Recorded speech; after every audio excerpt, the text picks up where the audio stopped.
She told her mother on speakerphone, "He'll never know about the abortion. I'm not ruining my body for his kid." I was standing right there. I said nothing. Just walked out and filed for divorce that afternoon. Next morning, a process server was waiting at her Pilates studio. I, 35 male, got home early from a conference in Denver. Keynote speaker had food poisoning. Whole thing got canceled. Instead of coming back Friday night, I walked through my garage door at 2:47 p.m. on a Wednesday. Heard Natalie's voice from the living room. She was on speaker talking to her mom, Denise. "Denise, but sweetie, are you sure Trevor won't figure it out?" I stopped walking, just froze mid-step with my laptop bag still on my shoulder. Natalie left.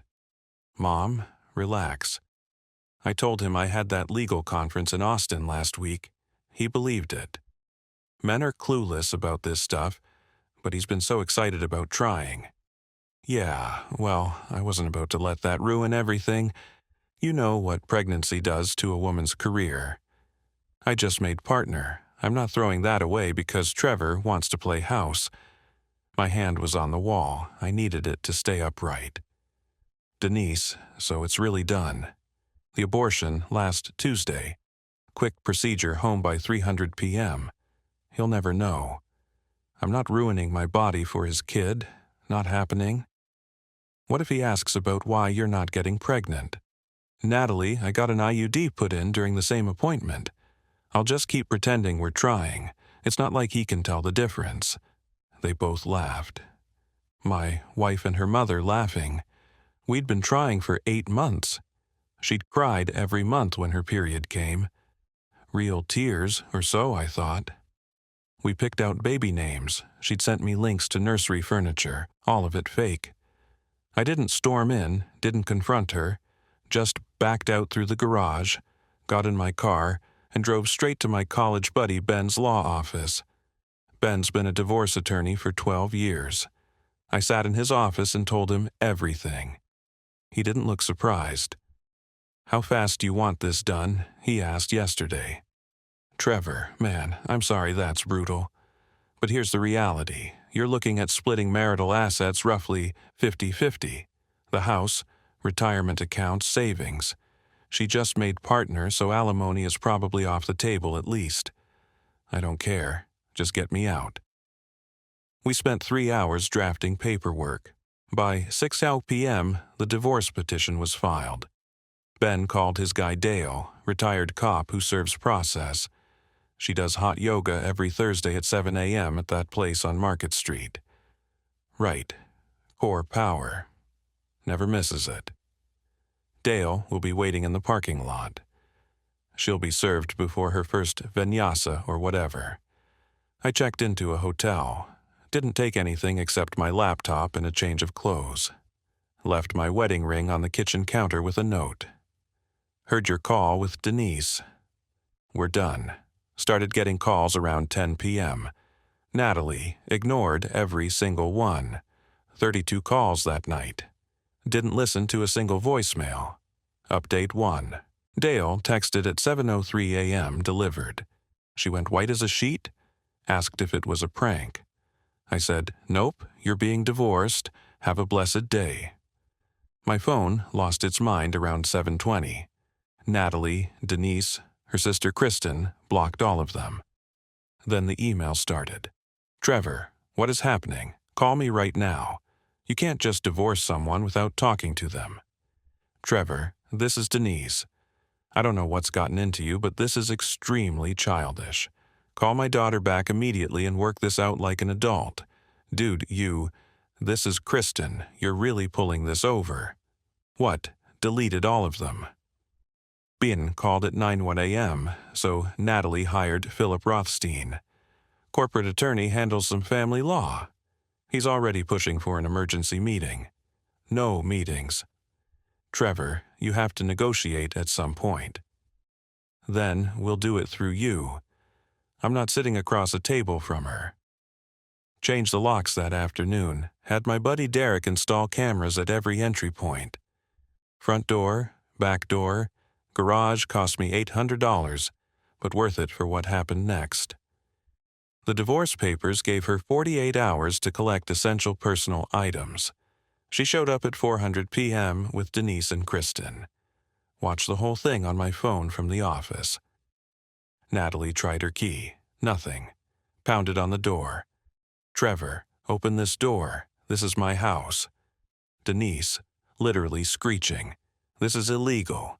You can't lock her out of her own property." Kristen, "Just call the cops." "Nat, he can't do this." They did. 2 officers showed up about 20 minutes later. "Officer, ma'am, do you currently live here?" "Yes, we're married." "Of course, I live here. But you were served with divorce papers this morning, correct?" "Natalie, that doesn't mean he can just lock me out." "Officer, actually, ma'am, during a separation, your husband has the right to secure his property. Do you have somewhere else to stay?" Watching her face go from entitled rage to shocked disbelief through the camera was incredible.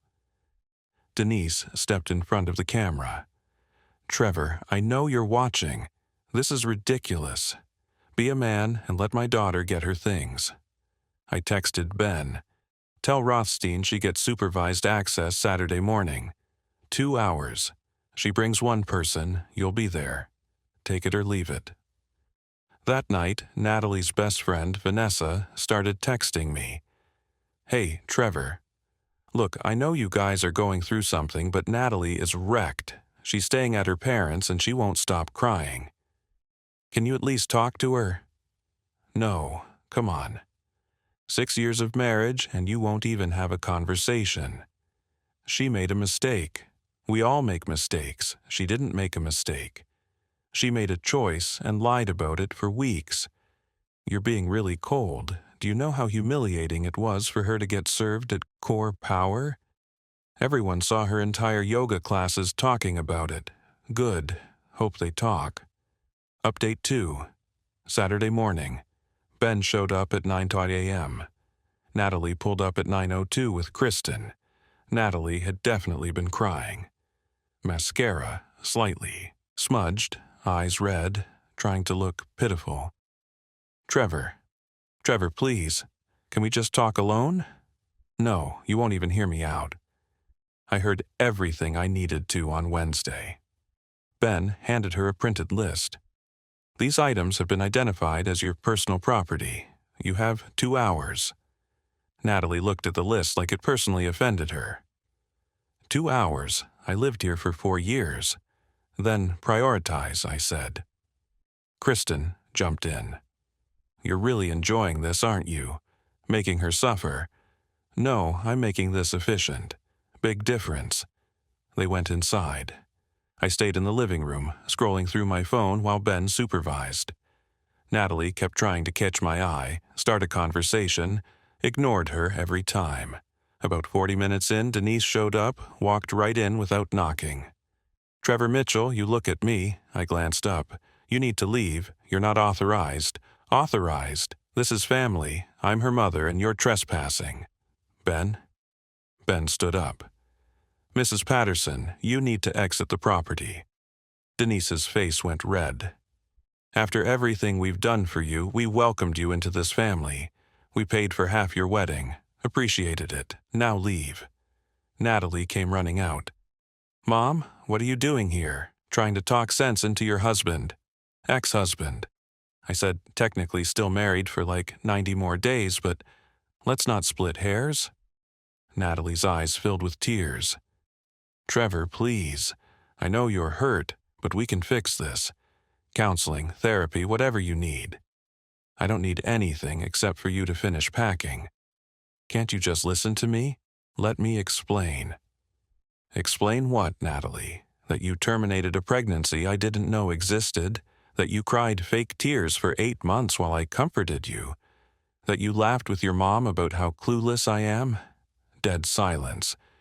Even Kristen looked uncomfortable. Denise recovered first. "She has a right to make choices about her body. Absolutely. And I have the right to divorce someone who built an entire system of lies. Funny how rights work." Natalie was really crying now, ugly crying. I was scared. the partnership. You don't understand the pressure I was under. You had 8 months to tell me. You had every single day to be honest. You chose lies. Kristen tried to block my path. You're being cruel. No, I'm being clear. You have an hour and 15 minutes left. They loaded up Kristen's SUV in silence. Right before driving away, Natalie tried once more. I love you. I know I screwed up, but I love you. Don't throw away 6 years over one mistake. You didn't make one mistake. You made hundreds of them. Every morning you woke up next to me and kept lying.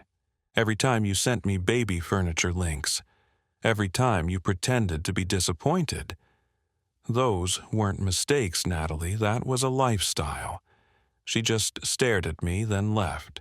The next few weeks were hell. Rothstein kept filing motions, temporary support, exclusive use of the marital home, emergency hearings. Ben shot them all down. Then it got dirty. My HR department called. Someone had filed an anonymous complaint about me creating a hostile work environment and erratic behavior suggesting emotional instability. My boss knew the basics of my situation. Trevor, this is garbage. We looked into it. There's nothing here, but someone's trying to mess with your job. Thanks, Mike. I appreciate you checking. Divorce brings out the worst in people. Hang in there. 2 days later, my car got keyed. Deep scratches down both sides. Parking garage at my condo has cameras, but they were conveniently malfunctioning that day, according to building management. $3,200 in damage. Filed a police report. Couldn't prove anything, but I knew. Then Rothstein filed the big one. Emergency spousal support motion. Claimed I'd abandoned Natalie without warning and left her destitute and homeless. Ben's response was surgical. He attached time-stamped transcript of the divorce papers. Served 7 a.m. Thursday. Access denied 4 p.m. Thursday. Well within the 48-hour notice. Doorbell camera footage of Natalie screaming, "This is my house." Denise on camera. Make him pay for this. Bank records showing Natalie's new partner's salary, $185,000. The judge denied it. Ordered us to work out asset division and set a settlement conference in 60 days.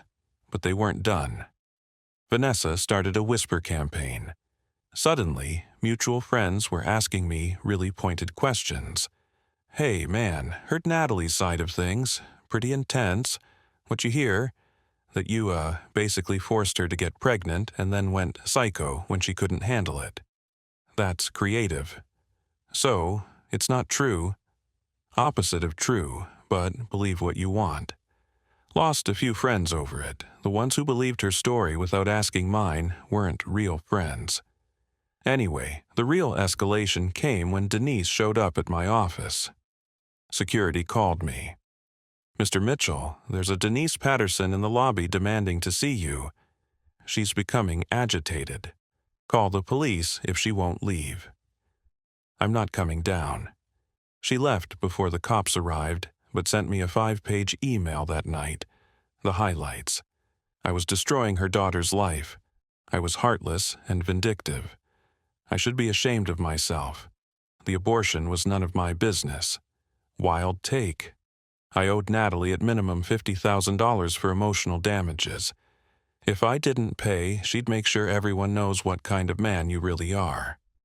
Forwarded it to Ben. Is this legally actionable? It's borderline harassment. Save it. If it continues, we can get a restraining order. Final update. The settlement conference was 8 weeks after I filed. Rothstein walked in looking tired. Natalie looked worse, thinner, dark circles, dressed professionally, but you could tell she was struggling. Ben laid it out. We split the house equity. We split retirement accounts based on years of marriage. My client keeps his 401k minus marital portion. Your client keeps hers. No alimony. Incomes are comparable now. Rothstein looked at Natalie. She nodded. The house sold for $520,000 after paying off the mortgage, $3 and $12,000. We each got $14,000. My 401k took a hit, had to give her $87,000 of the value accumulated during marriage. She kept her retirement accounts, I kept mine. Total cost about $191 in assets, plus $22,000 in legal fees, worth every cent. We signed everything. The judge finalized it 30 days later. Right before we left the conference room, Natalie stopped me. "Trevor, I really am sorry about all of it. I was selfish and I handled everything wrong." I looked at her, this person I'd loved for 6 years, who I'd trusted completely, who I'd built a life with. Okay, that's all I said, walked out. That was 3 months ago. Here's where everyone ended up. Natalie, her partnership isn't going well. Apparently, the stress tanked her performance on a major case. She's on a performance improvement plan, which is corporate speak for "we're building a case to fire you." Heard this from a mutual friend who works in her building. The new boyfriend she started seeing broke up with her after 2 months. According to Kristen, who reached out to apologize for her behavior, he couldn't deal with the constant drama and crying about her ex-husband. She's still living with her parents. At 32, Denise apparently drives her crazy, but she can't afford a place on her own yet with legal fees and the divorce settlement. Her relationship with Natalie is strained now. Turns out constant proximity reveals who someone really is. They fight constantly. According to Kristen, actually apologized to me. I didn't know the full story.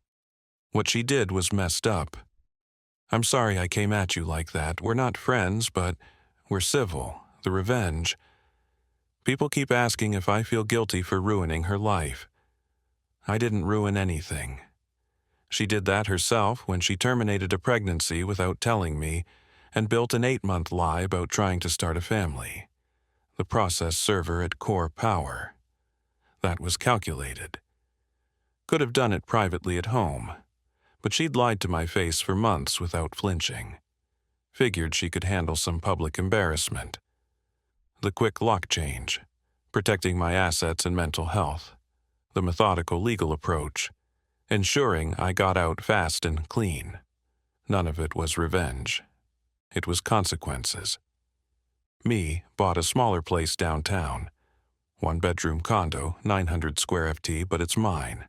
No memories, no lies, no ghosts. Started seeing someone new about a month ago. Lauren, she's a physician's assistant. Divorced herself 3 years back. We're taking it slow. The trust issues are real. I catch myself questioning everything, but therapy's helping. Sold some collectible watches I'd had in storage and made about $15,000. That, plus some smart investments, has me almost back to where I was financially. The divorce was expensive, but I'm recovering. Some nights I still replay that phone call, her laughing he'll never know. Her mom laughing with her, the casual cruelty of it. And I think about how I would have gone on living that lie indefinitely if I hadn't come home early that day. How many more months or years she would have tried while secretly preventing it. How many more fake tears she would have cried. People say I should have talked to her first, given her a chance to explain. But what's there to explain? She made her choice. Multiple choices every single day for 8 months. And the only reason I found out was pure luck. You can't fix that kind of betrayal with a conversation. The best revenge isn't dramatic. It's not screaming matches or destroyed property or public humiliation. It's just walking away and letting someone live with the consequences of their own choices. She wanted her career more than honesty. Now she has neither. She wanted to keep me as a backup plan. Now she has no plan at all. She thought she was smarter than me. Turns out she wasn't smart enough to hang up before talking. And me, I'm free, building a new life with someone honest, processing the betrayal and therapy, slowly learning to trust again. That's not revenge. That's just moving forward. But watching her life fall apart from a distance while mine gets better. Yeah, okay, that part's pretty satisfying.